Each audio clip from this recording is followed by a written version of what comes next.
What's going on, Bulls fans? Welcome to another episode of Chicago Bulls Central, your number one spot for everything Chicago Bulls related. And unfortunately, we're talking about another Bulls loss, but we're also going to talk about what is going on with this team, how this team does compare to the 2007-2008 Chicago Bulls team that was a playoff team and then brought the team back and basically wet the bed. We'll get into all that and more right after this.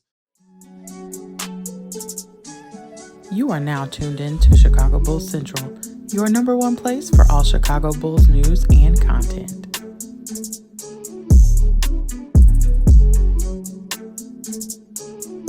All right, Bulls. So as most of you guys know by now, Zach LaVine had his best game of the season, his most complete game of the season. He still took some ill-advised shots, still took some shots early in the shot clock. All those things happened, but this game, I kind of forgive it in a sense because Zach LaVine was really the only one getting it going. DeMar DeRozan did have a hot third quarter. Shout out to DeMar for having a good quarter in this game. But outside of that, this game was all really Zach LaVine trying to just will this team to win. And that was evident by his frustration after the game. Zach LaVine getting completely no-selling Andre Drummond, try to high-five him after the game. And not that it's anything directed towards Drummond. You can just tell that Zach LaVine is frustrated with the direction of this team's going. The fact that he did have his better game. He's been frustrated with himself also. He did have one of his better games, and it was wasted. Not getting much. Patrick Williams did score 10 points in this game. DeRozan did end up having. We're going to stop calling DeMar. By the way, let's stop right there. From now on this broadcast, just like we called Patrick Williams passive P, DeMar DeRozan is now called Emar Erosen because the dude plays no D at all. So you got to earn those D's back. At this point, Emar Erosen gave 18 points in this game, playing no defense. Nikola Vucevic, a solid game at times for Vooch. 12 points from him. But listen, Domantas Sabonis, who only took 4 shots in this game, ends up with 11 points and has a triple-double in this game. Malik Monk killed the Chicago Bulls off the bench, leading the Sacramento Kings with 20 points. This is what it is. With this team lacks heart. We all know that. This team lacks drive. We all know this. This team lacks the consistent defensive effort that we need to see from this team. And like I said at the top of the show, this team is really reminding me in vibe and feel to the 2007-2008 Chicago Bulls. You may remember, if you've been a long-term Bulls fans, in 2006-2007 season, the Bulls swept the defending champion Miami Heat. They then turned around and followed that up with a season after that. They go 33-49 in that season after that and just cannot get it and end up missing out on the playoffs. They do get the number 1 overall pick by luck. And I'm not saying that to say that this team is going to somehow luck and will themselves into getting a top 4 pick to hold on to their pick. This team has no effort. This team has no heart. This team looks like a bunch of bullshit right now. And it's not good. It doesn't feel good. It sucks as a fan of this team for decades and decades to watch this team just completely wet the bed. And that's what the issue is with this team. It's the lack of heart. Andre Drummond falling out of the rotation, only getting 6 minutes in this. Goran Dragic only 8 minutes in this game. We're back to seeing Derrick Jones Jr. being the backup center for this team. It's so many question marks around this team and what's happened. The team now sits at 9-14. You know what else? That 2007-2008 Chicago Bulls team started out the season 9-14. It's like we've seen this story before. It's just a different cast and the same story. And the frustration in this locker room, the frustration that we're seeing from Zach LaVine, unless this turns into him vocalizing that, it's all for naught.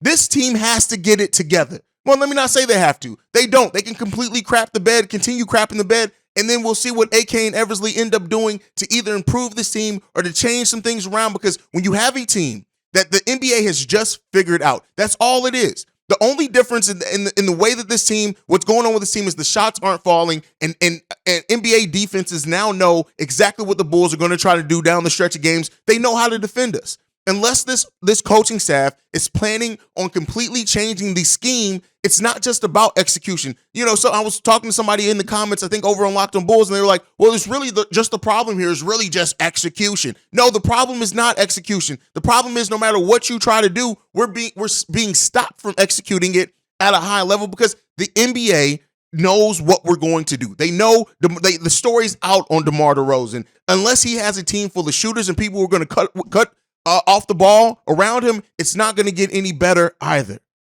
It's just not. I'm not saying it's all gloom and doom. I'm not saying that this team can't turn it around, but do not be surprised if some things start changing, which we'll talk about in the second half of this episode. But right now, as things stand for the Chicago Bulls team, listen, the East is too competitive. Yes, everything in the East is very close as far as the standings. Is it all gloom for the Bulls to not make the playoffs? No, it's not. When you look at the Bulls right now, they are only 3 games behind the 7th seed. So they absolutely, with a win streak, they absolutely could be right back in the true hunt of the playoffs and hopefully avoid that play-in. But with that being said, there's not a clear path to that. This team has not done anything that elicits that type of optimism for the way that this team is playing. It just isn't. And Billy Donovan can change the rotation all he wants to until you're putting the ball in other players' hands to get away from this ISO ball, until you're putting the ball in other players' hands to grow their skill set and to run some things through them, not just to go back to the DeMar thing. Unless you really have to change this offense if you want to find success over the course of the season. It's not going to happen just by will. And that's one of my biggest issues with head coach Billy Donovan on this team. It seems like he is just kind of living and dying by what these players can do in isolation ball. We need better. We need an actual scheme. It's over. It worked last year. Shout out to them for being able to do what they did last season. That shit is over with. Without having a ball handler like Lonzo Ball who can alleviate some of that. And again, some of that also is on Billy Donovan for putting the ball in other people's hands, because you have a potential point forward in Patrick Williams, who has shown you when he does have the ball, he can do some things, and he has pretty solid court vision. Until you're willing to do that, it's not much that's going to change with this team. It's not. Or until you get a player on this team that's going to look DeMar, look Zach in their eyes and say, listen, I know you guys are the best 2 players on this team. Shout out to you for that, but we need you to play better. Zach LaVine can talk all day with it having to start from the top. And, shout out Zach, at least in this game, he put his money where his mouth is. He came and he showed the hell up.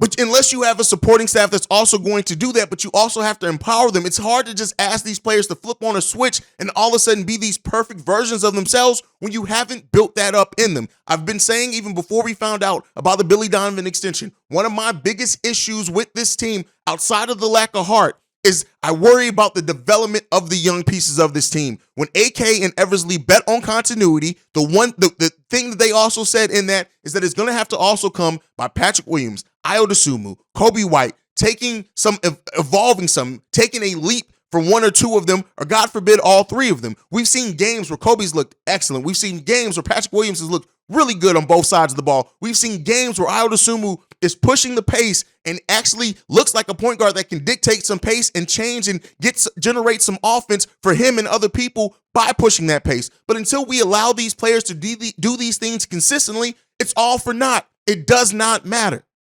This team is struggling. And the way that they're struggling is the most concerning thing. If this was a team, yes, they fought back in this game late. Yes, they fought back in a lot of games. Yes, they erased some deficits even when they can't actually win the game. And that leads at least a little optimism in that. But at the end of the day, it's this. As long as this team is going to be a team that isn't solid defensively for all 4 quarters and goes on these big scoring droughts and has a predictable offense, it's too much stacked on the deck for this Bulls team to improve in the manner in which the talent on the roster could say that they have the ability to. Again, I'm not blaming everything on Billy Donovan. I'm not blaming everything on players. I'm not blaming everything on AK and Eversley. Everybody got to some blame in this. They can stand around and do the Spider-Man meme where they're all pointing at each other, because right now it's a combination of all 3 facets of this team and this franchise. Oh, throw in ownership as well. All of that plays a part into where this team is right now.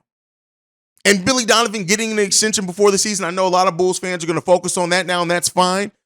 But listen, and it also came out, the Bulls look at Zach LaVine and DeMar DeRozan as being untouchable. I tell you what, Nikola Vucevic being an expiring contract, there's a possibility of some things. If AK and Eversley are the GMs that we initially thought, and the president of basketball operations that we initially thought when they came in and made all these moves and improved the team, they have to be looking at this and figuring out what they can do to improve this roster drastically, because we need an influx of talent. This roster has always been imbalanced in a way with the lack of size, lack of shooting. Something needs to give with this team. It's a combination of all things, and it's not just the one thing. And again, you're going to have the Bulls fans because we have the sheep-like mindset. You heard outlets say blow it up. Now that's the response. Oh, it's time to blow it up. Oh, you know who we need, Jeremy? Shut the fuck up. It ain't like it's not time to blow it all up. There's not been one team successfully that tries to blow it up in a year that they don't outright own their own first-round pick. And those that are going to say, get to typing in the comments, oh, well, we're going to get more first-round picks. Look at the first, and especially if you're talking about that, matter of fact, I'll tell you this. If you're a fan that's about to type something about the Lakers deal, shut up. Because a 2027 pick to give up talent now and not reap the benefits of that into 2027, if you think that's going to improve this team and you're ready to sit around and struggle for the next 5 years, you don't really have a mindset for basketball. This ain't 2K. Go do that on your 2K and your trade machines. This team has to do something. Some of that needs to come internally. I'm not saying that this team won't make a trade. I'm not saying that Vooch may not be moved. Somebody may be moved. We'll talk about that in the next segment. But at the end of the day, it's this. It doesn't matter who else you bring in. As long as we have this issue where the team is coached in the way that it is, as long as you have this issue where the players play with no heart, that is an organization thing. That is a culture thing. You talked about at the beginning of the season, Billy Donovan saying we need to build an identity. This is the identity you spent the offseason in training camp building. This team, there's something going on. And I don't mean to fearmonger again, but there is something absolutely going on with this team in the locker room. When you look at this team, they don't look like they have fun playing together anymore. You remember at the beginning of the season when this team was having fun, DeMar was throwing up gang signs. Lonzo Ball was throwing up the three, jumping, bouncing around on the one leg. I missed that. I need to see Lonzo Ball bounce around on one leg after hitting the three because it's just a different type of vibe. You remember that team and how fun that team was? All that is gone with this team. Every single bit of it has all but been erased for this team. And it's evident and clear that something needs to change. This team is frustrated. I'm not necessarily saying that it's Zach and Billy Donovan. I do think there's some things there when you look at Zach LaVine's recent comments. And I'm not saying that a blow up needs to happen into where it's a split. But sometimes in relationships, you may need a blow up to then settle it all out, get everything out. And then you guys can kind of pick up the pieces. And that may be where the Chicago Bulls team is right now because something needs to give with this team and this terrible effort that we're seeing consistently from this team in a lot of facets of the game. And Javonte Green's energy was absolutely missed in this game as well. It absolutely was missed. But you have to start looking at something. Again, I'm not going to ever say this team should blow it all up, go full tank, full rebuild, none of that. But a retool may be needed to kind of mix some things up and bring some different energy to this team and a different play style as well. Because I tell you what, I said it before. It was the title of the video on Sunday, I believe, or Saturday. This team ain't it. It ain't got it. This team ain't got it.